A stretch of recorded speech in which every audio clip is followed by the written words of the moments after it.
Welcome to Open for Business. Mapapanood nyo rin ang programang OFB sa Facebook at YouTube. Mag-like at mag-subscribe sa aming social media at Net25 TV. I am Cesar Vallejos. Welcome to Open for Business.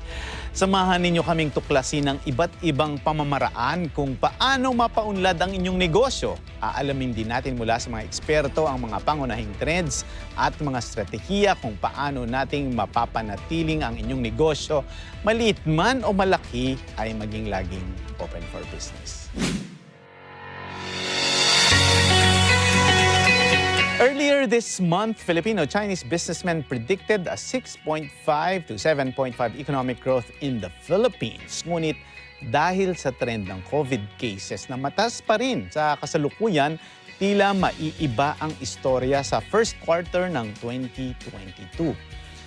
Foreign ownership, which is also seen by some as significant to the country's path to economic recovery, is a hot topic in the upcoming elections. Hati ang opinyon ng mga kandidato sa pagkapangulo at maging ng sambayanan tungkol sa usaping ito. In this episode, we'll find out from the Federation of Filipino-Chinese Chambers of Commerce and Industry, Inc., President Dr. Henry Lim Bonleong, how changes to the Public Service Act or the bill seeking to amend the law to allow foreign ownership of airlines and telecommunications firms, among others, can affect the country's economic situation. Aalamin na rin natin ang magiging bahagi ng ating mga Chinoys o Filipino-Chinese sa 2022 elections at sa patuloy na pag-angat ng Pilipinas mula sa krisis at pandemya. All these in this episode of Open for Business.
Open for Business is back, and today we have the President of the Federation of Filipino-Chinese Chambers of Commerce and Industry, Inc., Dr. Henry Lim Bonleong. Good day po. Good day, Cesar. Good day. Nice to see you. Dr. Henry, sabi po ng iba, lalo na po ngayon, napakalapit na ng eleksyon. Sa bawat pamumuno daw po ng isang Pangulo ay may isang Chinese, may Chinoy, o kaya ay may isang Taipan sa likod ng Pangulo. What can you say about this, Doctor, and having advised some of the country's presidents? What's your take on this? Ano mo naman, Cesar, hindi man siguro lahat ng presidente may isang Chinoy sa likod. Although, the Chinoy population in the Philippines, alam mo naman, mga 2.5 million lang tayo dito. Out of more than 100 million population, we're only around 2.5%. Siyempre, hardworking ang Chinoy, so meron tayong resiliency ng mga Filipino characters. Kaya medyo naunlad tayo mga dito, and tumutulong naman tayo sa taong bayan. Whoever will be advising the president will be really for the good, not only of the Chinese Filipinos and Filipino-Chinese, but also for the entire country as a whole. Based on the data, sir, the Filipino-Chinese are estimated to control 1/3 of the 1,000 largest corporations in the country.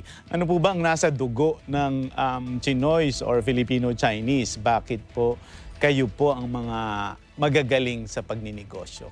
Alam mo itong 2 million na ito, these are mostly pure Chinese naman po. No? Pero ngunit if you are going to count Filipinos with Chinese ancestry na may dugong Chinoy, marami yun. Siguro mga 30 to 40% pa nga yun, di ba? Like si Jose Rizal, may dugong Chinoy, may even si Emilio Aguinaldo. No? Karamihan mga presidente natin may dugong Chinoy. Even Duterte, President Duterte has said that yung maternal grandfather niya, Lam din ang apelido, no? Chinoy din, ano? So, medyo malalim naman, kasi siguro 1,000 years na napupunta mga Chinese dito sa Pilipinas. Siyempre, lalo dyan sa Sulu, no? Sa Holo, you will find many Chinese there, mga Tan, mga Lim, mga whatever. Puro nandiyan sila, ano? So, what we are talking about, the 2 million, is yun talagang, Chinese na yan. Pero yung mga Filipino with Chinese ancestry, marami yun. Dr. Henry, total, nabanggit nyo na rin po si Pangulong Duterte. Malaki rin po ba ang naging bahagi ng Filipino-Chinese at mga Chinese sa kanyang pamumuno? We know that his administration is almost over. But how important was the role of the Filipino-Chinese and the Chinese as well in his administration po? Actually, may nakikita tayong nakaiba, during the administration ni Pinoy, sa itong administration ni Digong Duterte. We have two big foreign powers, America and China. So, kanino di ba? Are you going to side with the Americans or are you going to side with the Chinese or what? But I think si President Duterte has been very, very practical. China is our neighbor. Malapit lang sa atin dito. I think it will not be in favor of the Philippines to really antagonize China or whatever. And then China has never also shown any aggressiveness on any foreign powers or even the Filipinos. It's just that we do not agree with the West Philippine Seas. And then China was saying that ilang libong na taon na sila, meron na silang talagang dito sa mga West Philippine Seas na yan. Tayo naman, meron din tayong kasi malapit sa atin. Kaya yun ang And because of these arbitral rulings na may lumalabas, kaya naging lumaki itong problema natin. What I'm saying is that we are looking at trying to coexist happily with each other. And I think China has also mentioned that let's not talk about sovereignty kasi mahirap to . China will not also give an inch of the sovereignty. So our president will not also butts an inch also. Kasi whoever do that, siyempre will lose the faith of the people. So sabi naman ni Deng Xiaoping even before na if we cannot solve the problems of sovereignty, then let's leave it to the next generation or the next the generation next pa yan, di ba? What we are going to do right now, let's coexist with each other properly and let's join us in trying to explore all of this one. And China is willing to spend for all of the expenses and still give Philippines a 60% share. Sinasabi ko na, uy, maganda ito .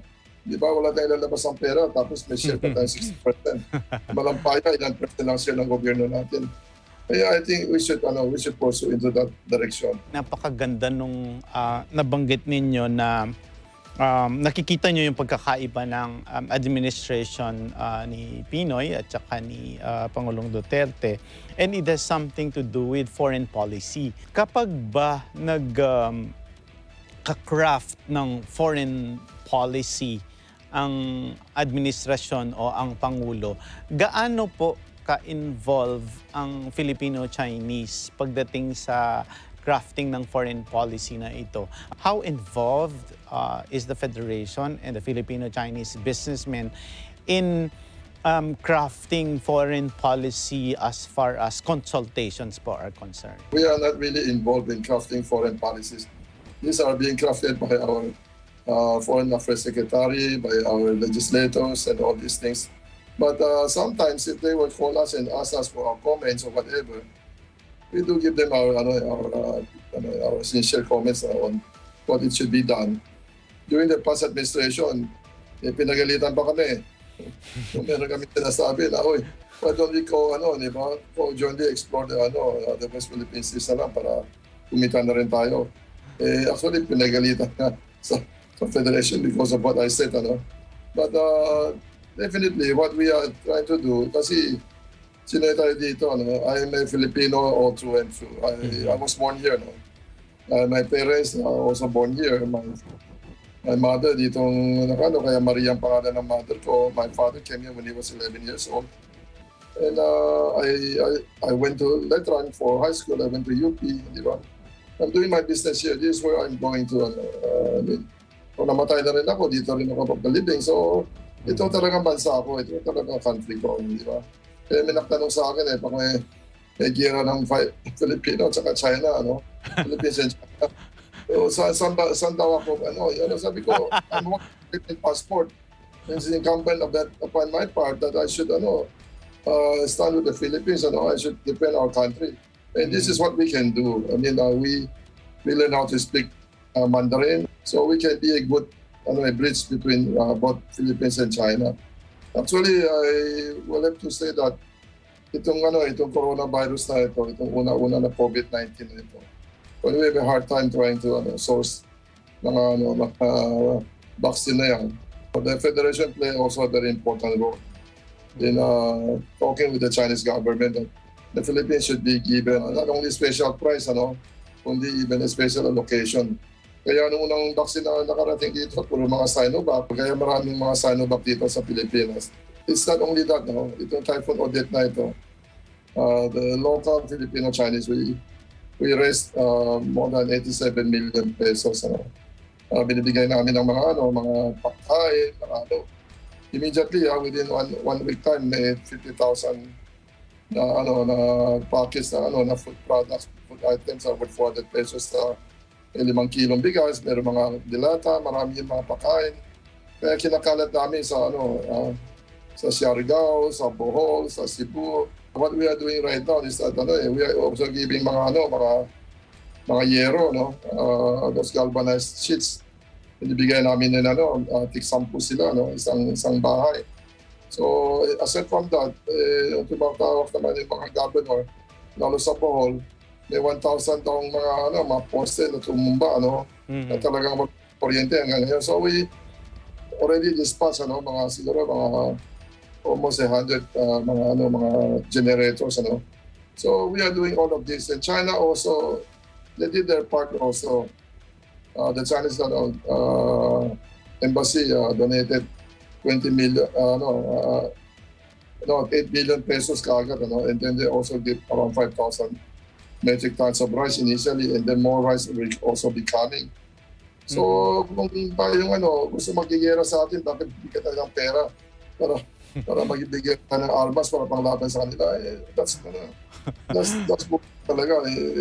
That defies logic, but we are happy that we can be a bridge between the Philippines and China. You mentioned those projects, these socio-civic projects done by the Filipino-Chinese, by your organization, and of course in your capacity with your CSR projects as leader of a very diversified group of companies. But kaya po ninyo ginagawa ito as on the private sector, which leads me to my question, sir, na narinig na po kasi naman natin yung mga sinabi ng mga presidentiables na i-share po nila sa kanilang mga social media, kung ano yung mga plataforma nila.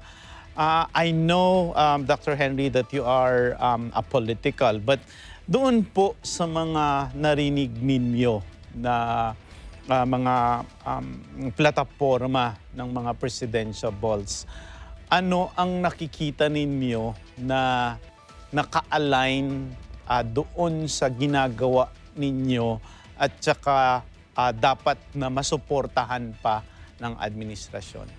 Pero din nakukot sa akin kasi although political kami, pero ang may nabanggit ako na we support whoever will be the one to continue the legacy of President Duterte.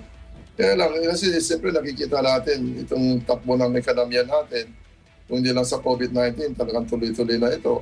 And because of the coexistence of the Philippines and China, no, naging maganda naman takbo ng buhay natin. Kaya, but then, what we are saying is that whoever will be the next president, we'd like to work with them. We would like to give them whatever na kailangan nilang support the Filipino-Chinese businessman can do. Alam mo itong federation na ito, itong pinakamalaki ng federation na ito, we have 170 different business organization under our umbrella. And what we've been doing is that baka during ordinary times, we have already donated more than 6,000 school buildings. There are 6,000 school buildings all over the Philippines. So every day there are millions of public school students studying in schools being built by the federation. Kaya itong pinakamalaki namin, and then we have also the fire volunteers. Meron kaming 5,000 ng fire volunteers. We have hundreds and hundreds of fire trucks. And doon talagang tinutulungan natin yung mga na-open natin mga fire trucks natin dito, ng mga firemen natin dito. And of course, aside from that, we have also medical missions every week. Binibigyan namin ng free medicine, free doctor, free dentist, free eyeglasses para sa mga matatanda. So that has been going on ever since. And aside from that, on my own capacity, I'm also doing the hybrid price. Tinutulungan namin yung mga magsasaka na medyo mababang ani na pero pala maka-ani na sila ng malaki. Binibigyan natin ng teknolohiya para tumulong sa kanila. So marami naman itong ginagawa ng federation, and I'm happy naman na the federation has already been institutionalized, na whoever na magiging presidente ng federation, ito ang magiging mandate namin. Dr. Henry, are you saying po that you will support the candidate who will be supported also by President Duterte? What we do is that we don't openly support anybody. But whoever will be the next president, we'll support them wholeheartedly pag nandiyan na sila. Although mga member ng federation natin, meron silang sariling kaibigan, meron silang mas palapit sa isang kandidato, bahala na siya dyan. Knowing the pulse also of the Filipino-Chinese, meron po bang mga kandidato na nakita ninyo na mas malakas o napupusuan ng mga Filipino-Chinese? Kasi, di ba, based on if we look at the surveys, a majority of the survey respondents will vote for the BBM Sara tandem. Is this also the pulse that you are getting from the Filipino-Chinese community, Doctor? And we are doing our own mock elections, not only Filipino-Chinese community, but sa mga pabrika namin. Kasi alam mo naman, it's a big business organization. Marami kaming mga empleyado, whatever. And surprisingly, ang mock election na pumapasok talaga, it jives itong survey ng Pulse Asia, whatever. In fact, si BBM, 67% pa nga Yes. sa mga party. So, sobrang malakas kasi if you already gather more than 50%, there's no way that you can lose it. Siyempre, ang natin dito is that baka mamaya, itong survey na ito, whether kung may house show ba ito, whatever. So, we do our own survey sa mga tao namin. And lumalabas naman talaga na lahat sila, as BBM talaga, malakas talaga more than 50%. And, but, as I said, hindi naman ibig sabihin na mataas ang survey natin, nandiyan ng full support ng federation. Sabi ko, meron din silang sarili-sariling mga kaibigan na malapit sa kanila. May malapit kay Ping Lacson, may malapit kay Lenny Robredo, may sa amin, may malapit din kay Yorme. Kaya sila din, meron din silang sariling kung whoever will be there. Yung sinasabi namin, kabayo nila kung matulin nila. Pero sir, sa mga presidentiables po na nabanggit ninyo, sino po sa kanila ang nakikita ninyo na maganda ang plataforma? Kasi when I did this research with your experience po, talagang kayo, kahit 'di ba kahit na engineering ang kinuha ninyo sa UP Diliman, pumunta kayo sa agriculture dahil nakita ninyo na ang isa sa mga mahalagang pagtuunan ng pansin ng Pilipinas ay food security. Any one of them who is very close to what you envision to have here in the Philippines, specifically food security, lalo na po kayo yung talagang nagsaliksik. You did a lot of research and development on this hybrid rice technology. Who among the presidential boss do you think can help you pursue this dream, or this for us to go back to exporting rice to other countries po? I'm always very happy when I saw yung platforma ng itong mga presidential natin. Pag may binanggit ng agriculture as a top priority, sabi ko, magaling to. Sana ito magiging presidente natin. And then meron din may sinabi din, education din. These two are very paramount, I think, para sa bansa natin, sa mga taong bayan natin. Agrikultura at saka edukasyon. And it just jumps with me. Ang negosyo ko, siyempre, agriculture din, di ba? Yung Dona Maria rice natin, yung hybrid rice natin. Tapos isang negosyo ko, papel naman, mga notebook din, master. Uy, maganda ito, education, saka itong agriculture. Sana siya na maging presidente natin. But anyway, I think most of the other presidents have also mentioned agriculture as the top priority. Kaya wala tayong problema naman kahit ako sino magiging presidente dyan. Pero Dr. Henry, ano ang hinahanap ninyo na qualities ng mga presidential boards? I'm sure you have, some set of maybe parameters. Kasi nababasa ko rin po, ang Chinois tao, you have this, values of industry, frugality, self-discipline, respect for elders. Somehow, what guides you in the selection of the candidates that you will vote for? Marami, during the time in the 80s, marami na being kidnapped most of them. Kaya si Ping Lacson is also one of them na talagang tumutulong sa kanila. And Ping is really incorruptible. Kahit na anong premyo bibigyan ko sa kanila, kung doon sa yun victim, hindi tatanggap yun kahit na paano. You can ask the Gokong West, you can ask also many Chinese na talagang you can also ask many Filipinos, mga Marcelos, whatever na talagang tinutulungan ni Ping para biktima. Walang hindi tumatanggap si Ping na kahit na isang pera. In fact, even during the surveillance, may binanggit pa sa mga tao nila, huwag kang humingi kahit na pangkape, whatever, from the family of the victims. Tapos sabi na, sa family of the victims, so po sila bigyan ng pera. That is one trait. Parang sabi nyo, parang hindi corrupt. Ano pa pong mga katangian ang hinahanap nyo po? Siyempre, corruption is ang pinakamalaking sa akin dito. Although it has been said many times, but hindi natin talagang completely maiwasan itong corruption na ito. Kaya lang, it's how great is the corruption also. Lahat ng kandidato naman ngayon dito, against naman sila sa corruption. But what I'm saying is that kay Ping Lacson naman talaga, meron na siyang history, that he's incorruptible. Yan ang isang na natin. And we really, when we feel the pulse of the Chinoy, and many are very thankful to Ping. Okay. Dr. Henry, isa sa mga issue at I think you also expressed your interest and support to this. It's the Public Service Act. So ito po yung parang nagsasabi na parang isa itong this will somehow expedite the entry of foreign investors. What's your take on this Public Service Act po? Actually, I think Public Service Act should talagang if you want to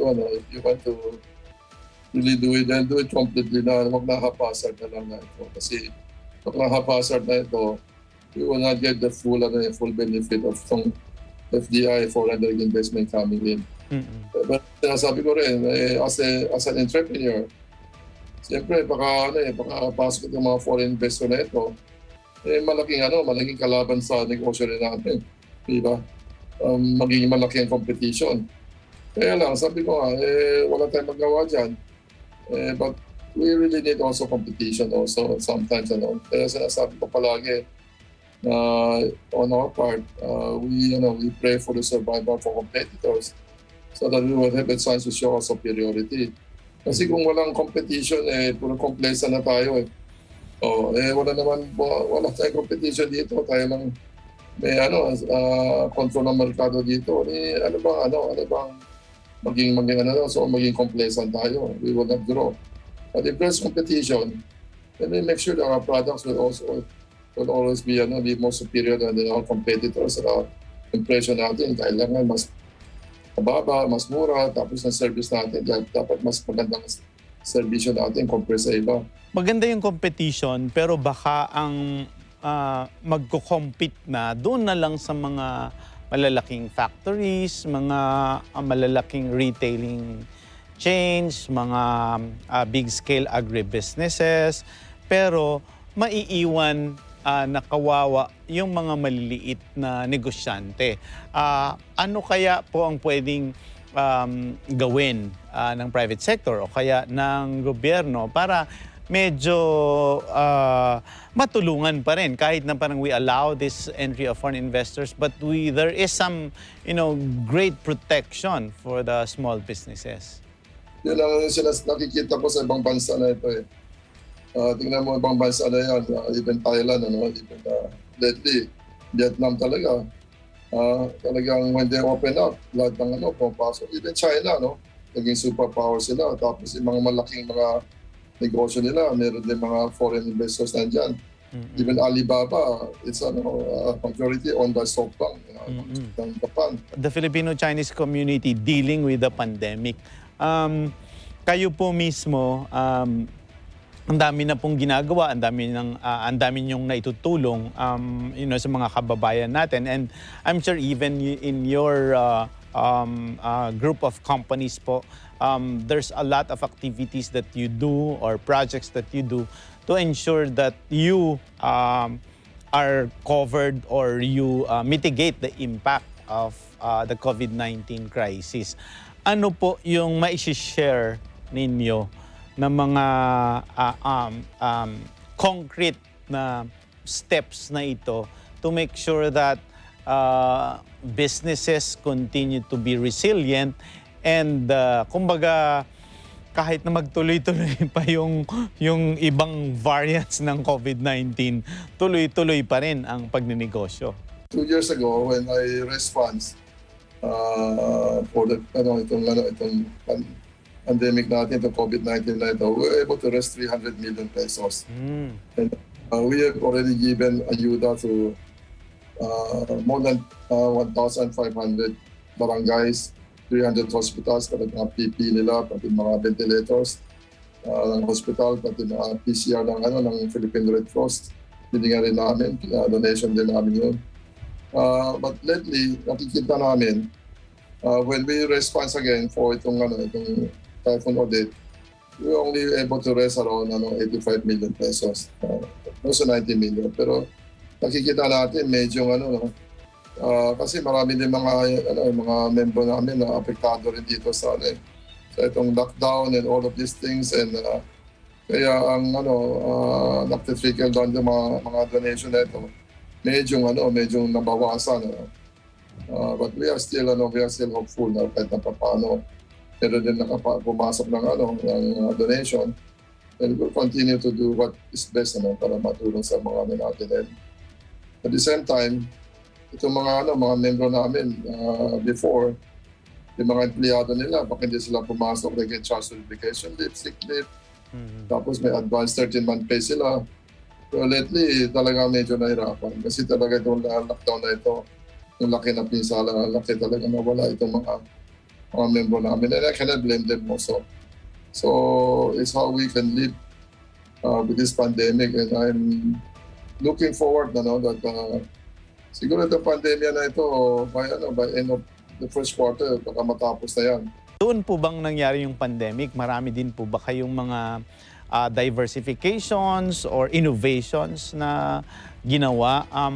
What are your tips to businessmen who are watching now to somehow strive to continue to survive during the pandemic? Kasi sabi nga po nila, iba kasi yung kapag malalaking mga businesses, madali daw silang makapag-adjust dahil maraming pera. Pero pagdating doon sa mga maliliit na negosyante na walang pera, lalo na hindi pa sila technologically equipped, hindi nila na-embrace yung digital transformation na tinatawag natin, nahuli sila. So, what are your tips to entrepreneurs as far as product innovation po is concerned, and other maybe diversification techniques or diversification strategies that will make that company relevant during the pandemic? Hindi naman lahat ng mga big business are doing good. Meron kami din mga membro na may 300 stores sila nationwide. Kaya talaga umiiyak sila ngayon. Kasi ang benta nila, it's only 30% of what they have, ang benta nila before. Di ba? Laki. For them to break even, dapat 50% ang benta nila kahit napapano. Kaya talagang lumulugi sila. Talagang and then of course, if you want to go online, whatever, hindi lang basta-basta online ka na kaagad yan, O, tsaka online ngayon, ang daming rin competition Kahit sino-sino pwede maging online ng negosyo, So it's not all businessmen are very resilient or whatever. But of course, yung mga malaking maraming store, they have to force to shut down. Siguro 30 to 40% of the store just in order for them to survive. Kaya ito nakikita natin na ito kung sana. Alam mo, itong December na ito, medyo maganda itong takbo na sa December. Even mga bata, pwede na sila lumabas. Pwede na sila bumili ng bagong sapatos. Pwede na sila bumili ng damit. Meron kami membro na sinabi rin sa akin, maganda itong takbo na itong December, mas mataas pang benta nila. Kaysa mga before, yung mga walang pandemic. Sabi ko, bakit? Sabi sa akin, baka sa sobrang matagal na nasa bahay, hindi na malabas.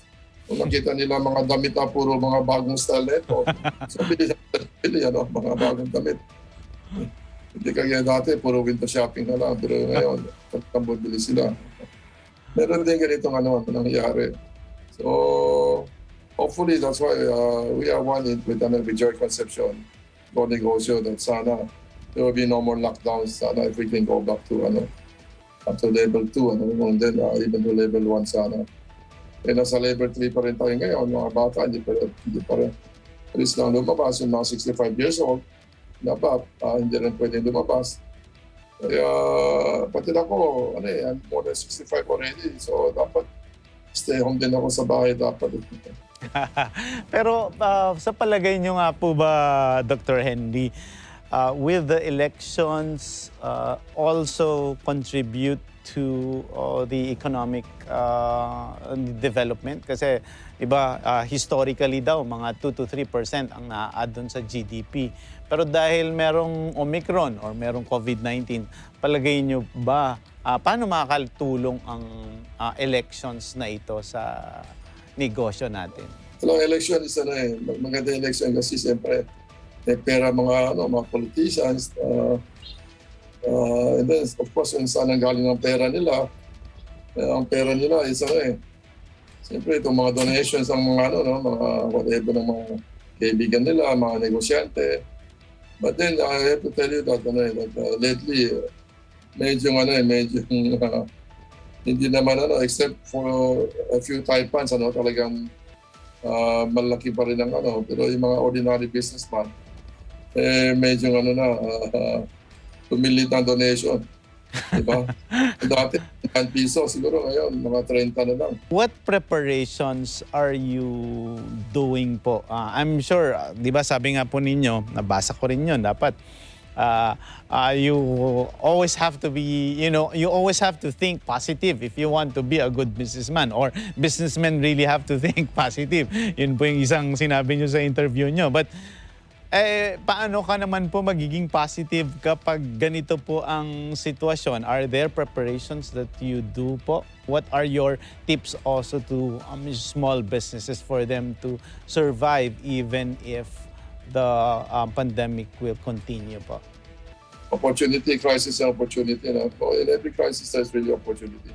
But right now, if you're a big businessman, you're not only looking at the small box.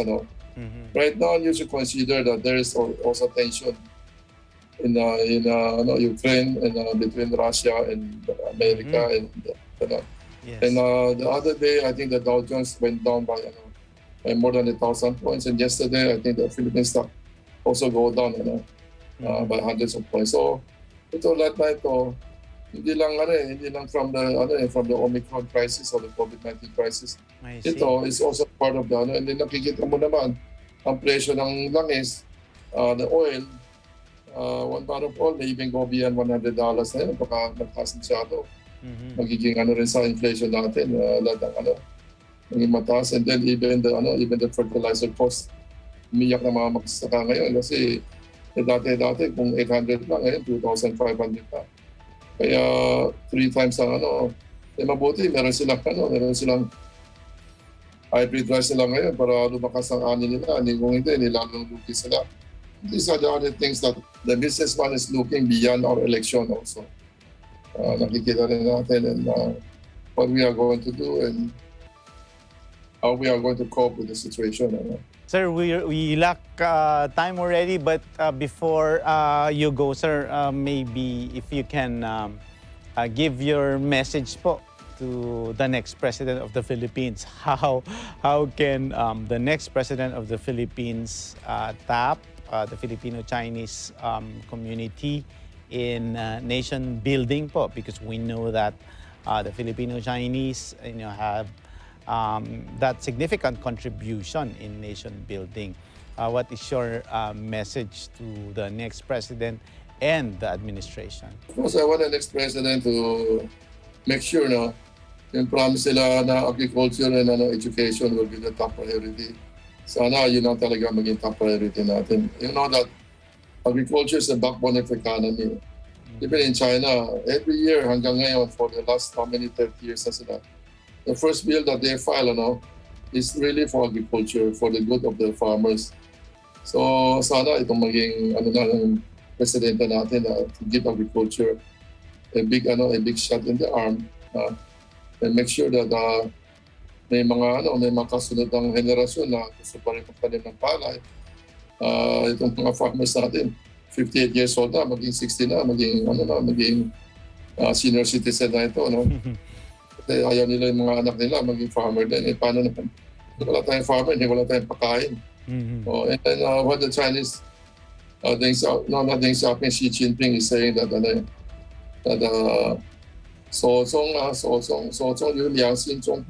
means that if there's food in your hand, then your heart will not go weary. So you will not take it. But kung walang food sa kamay mo, malaking problema yun.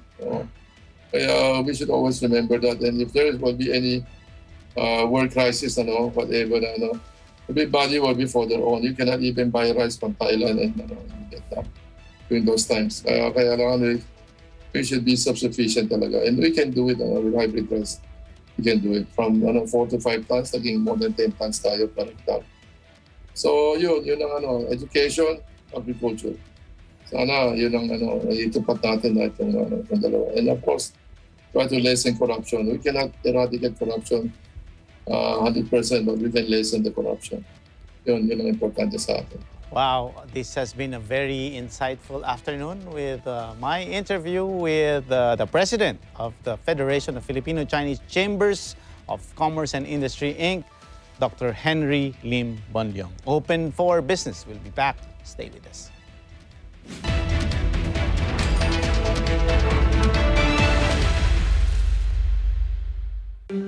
Alam namin ang iyong pagsisikap. Dama namin ang iyong mga sakripisyo. Kita namin ang pagharap mo sa bawat pagsubok. Kaya sa kabila ng mga hamon ng buhay, nandito kami para umalalay. Kasi katulad mo, gusto rin namin ang magandang bukas para sa kanya. Hatid namin ang dekalidad na edukasyon at makabagong pasilidad sa abot kayang halaga. Kaya huwag ka na mangamba. Sasamahan ka namin tuparin ang mga pangarap niya.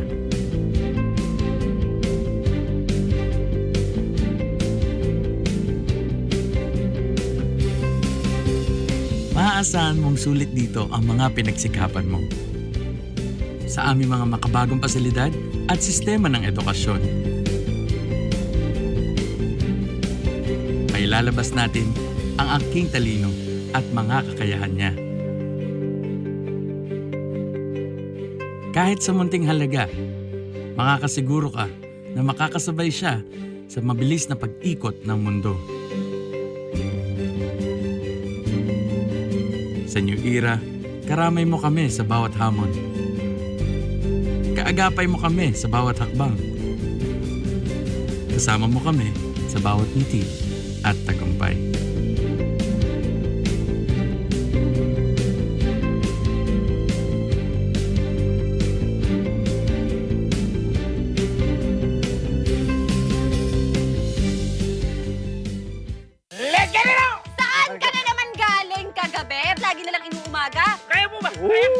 Medyo hindi maganda ang balitang sasabihin ko.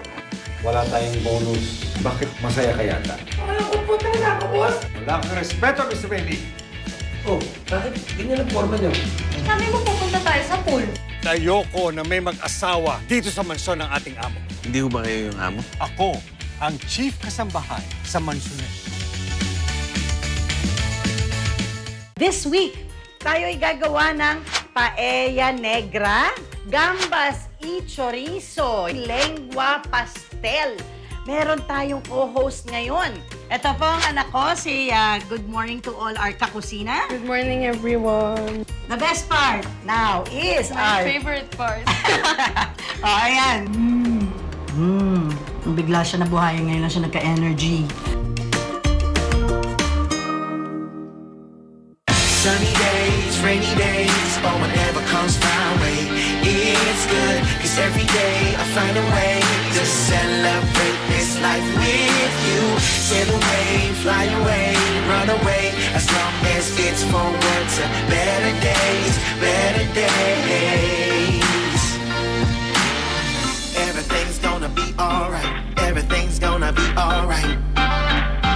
Everything's gonna be alright. Everything's gonna be alright.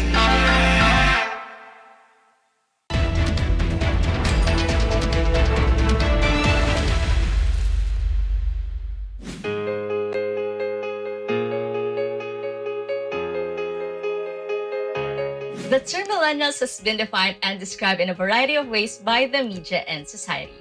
They are the most varied, tolerant, connected, educated, and idealistic generation in the history of the world.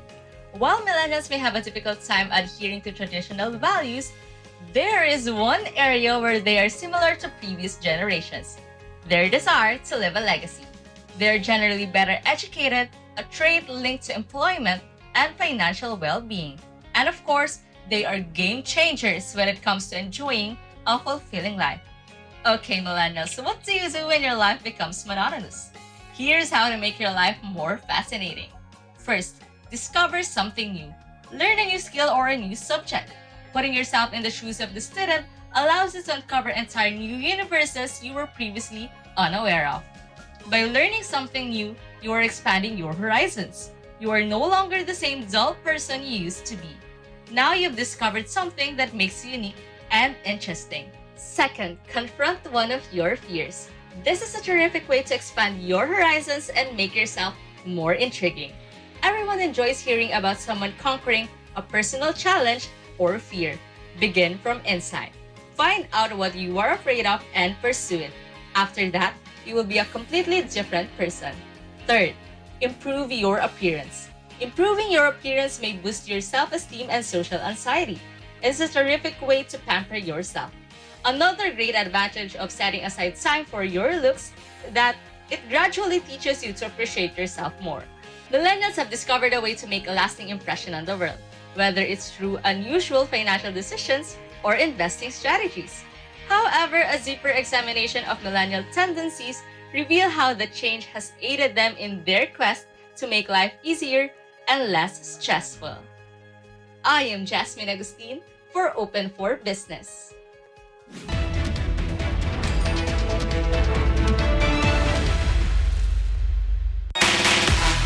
Marami ang sa kanila ay natutuwa dahil sa kanilang pag-tiktok ng mga videos na patok. Ang masasabi ko lang, nung normal ako nung influencer na ako, nagpapasaya ako ng mga broken-hearted na tao. Actually, ikaw ba'y broken-hearted o ikaw ba'y may boyfriend? Married na po ako. Married. O, dalungkot ka ngayon. Subukan mo magpasaya. Pwede na po ba pindutin na? Wag mo! Kamay sa bewang. Ang eyes to rule ay isang Japanese phrase na ang ibig sabihin ay agad-agad. John Chris. Ay papasok ko doon sa player na alam kong hindi niya alam to. Okay, ano may papasok tanong? Angeline. Angeline, ang tamang sagot ay... ngayon, friends na kayo ulit. At ito ang Tara Game Agad-Agad!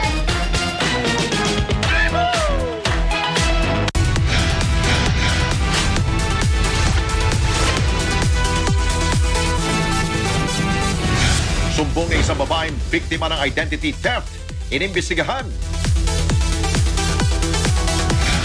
Sa paterong may kapansanan na iniwan ng kanyang pamilya sa gitna ng pandemya, sinakulohan.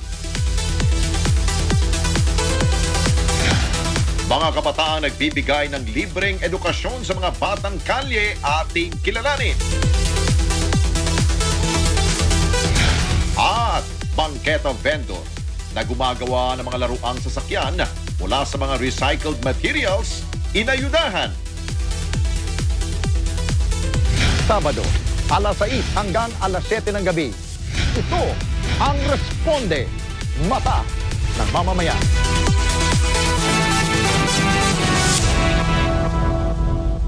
Sa kabila ng patuloy na pagbaba ng alert level sa Metro Manila, sa gitna ng kabi-kabilang paalala sa mga magulang o guardian, matapos ang maghapong paghihintay, mas matalas na pagtingin sa mga nangungunang balita.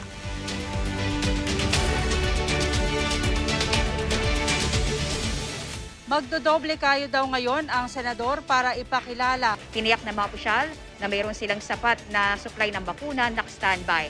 Magmamatyag at magiging mapanuri. maaaring magpa-drug test ang sinuman sa alinmang mga testing center. Sa kaliwat ka ng batikos ng kanyang mga kritiko.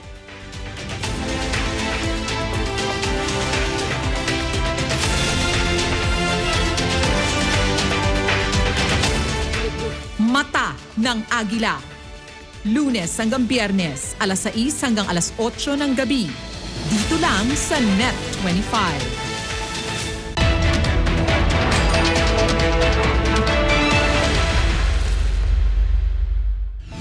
Open for Business is back, and our term of the week is Foreign Investment from Investopedia. Foreign investment involves capital flows from one country to another, granting the foreign investors extensive ownership stakes in domestic companies and assets. A modern trend leans towards globalization, where multinational firms have investments in a variety of countries. With the current economic situation of the country, everyday Filipinos are hopeful that the outcome of the national elections will improve quality of life by providing jobs, supporting businesses, and others.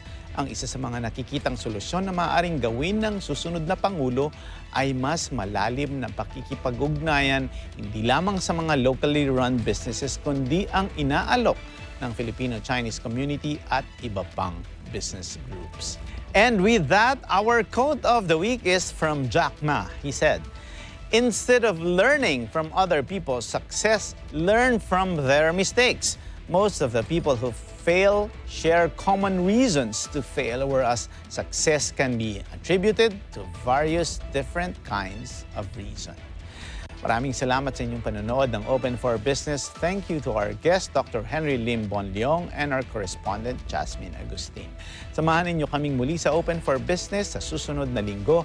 Learn more insights from CEOs, thought leaders, industry experts, and SMEs promoting business development in the Philippines, keeping you informed and open for business. Be ahead of the curve from vision to action.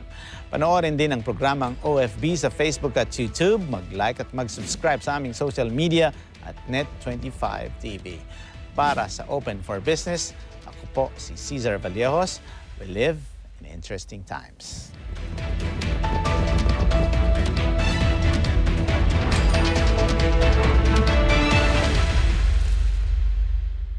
Napapansin ba ninyo, lumiliwanag ang mundo pag magkasama tayo?